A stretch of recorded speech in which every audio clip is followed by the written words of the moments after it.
Yo tout le monde, ça me fait plaisir de vous parler aujourd'hui et aujourd'hui on est chez Bax Music. Je m'appelle Quentin, j'ai aussi une chaîne YouTube qui s'appelle Castaille, n'hésitez pas à aller checker. Et aujourd'hui on va parler du contrôleur pionnier qui s'adresse aux débutants, le DJSB3.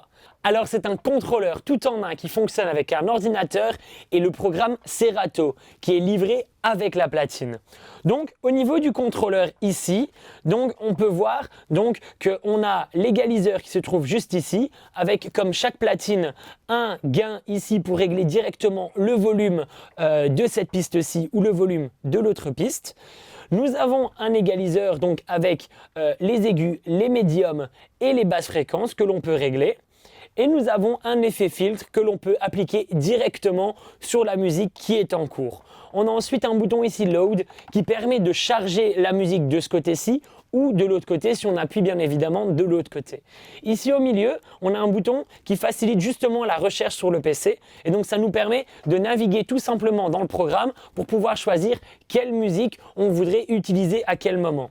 Ici, donc nous avons le volume du casque qui permet tout simplement de régler le volume du casque pour pas s'exploser les oreilles et vous avez possibilité d'entendre le master, donc ce qui est diffusé ou tout simplement les musiques que vous voulez jouer au préalable ou tout simplement les musiques que vous voulez enchaîner et qui ne sont pas diffusées directement. Donc ici bien évidemment nous avons les boutons qui permettent justement de monter le niveau de la musique et malgré que ce soit un contrôleur accès débutant, on a quand même un viewmètre qui permet de voir si la musique clip ou pas, donc si le son va trop fort ou pas. Ensuite, ici, donc au niveau donc de la partie platine, nous avons des effets qui sont assignables directement grâce au programme. Nous avons ici de ce côté des effets qui sont directement réglables sur le programme et grâce au bouton qu'on a ici. On possède aussi un bouton Key-Lock qui permet justement de bloquer la key, donc l'accord de la track, comme ça quand on accélère, on n'a pas la voix de Mickey ou de Chipmunks qui commence à arriver. Et nous avons évidemment le pitch qui permet justement de ralentir ou accélérer la track. Donc ici, on peut constater qu'au niveau du deck, ça ressemble fort au CDJ 2000 Nexus. Bon, malgré qu'elle soit plus petite, mais au moins comme ça, vous avez déjà plus ou moins le même toucher et vous êtes déjà préparé à des platines plus professionnelles.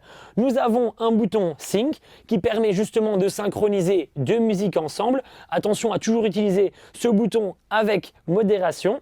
Le bouton Q qui permet de lancer la musique et de l'arrêter et le bouton Play qui lance la musique tout simplement. La différence entre le bouton Q et le bouton Play, c'est que le bouton Q ne fonctionne qu'à partir du moment où vous l'enfoncez. Une fois que vous retirez votre main du bouton Q et donc du bouton, la musique se coupe tout simplement. Ici, ce qui est intéressant, c'est que nous avons un pad qui permet de mettre des effets et nous avons aussi un sampler qui est assigné. Donc comme ça, vous pouvez directement mettre des samples sur le programme Serato pour pouvoir agrémenter votre mix. Nous avons la possibilité de mettre des hot cues, toujours grâce à ces pads, et différents effets. La possibilité aussi de passer en mode vinyle, donc pour scratcher, et une fonction de auto loop qui permet justement de faire des boucles dans les musiques tout simplement en cliquant sur le bouton auto loop. Et donc au niveau des connectiques à l'arrière de la platine, donc comme on peut voir, on a du RCA pour directement brancher des enceintes en façade. Nous avons le USB qui permet de connecter tout simplement le contrôleur à un PC et donc au programme Serato. Et nous avons une entrée pour le micro, comme ça on peut brancher directement un micro sur la table et on n'est pas obligé de le brancher autre part ou sur le PC avec le volume ajustable juste ici. Voilà, j'espère que mes explications vous ont aidé à comprendre un peu mieux la DJSB3. Dans la description de la vidéo se trouve un lien, n'hésitez pas à aller cliquer dessus. Sur ce lien, c'est la fiche descriptive des platines, donc du contrôleur. Comme ça, si vous voulez toutes les infos, vous avez tout à portée de main. Si vous avez aimé cette vidéo, n'hésitez pas à lâcher un énorme pouce bleu en bas de la vidéo, à partager cette vidéo avec tous vos potes, à vous abonner à la chaîne et surtout, on se retrouve bientôt pour une nouvelle vidéo.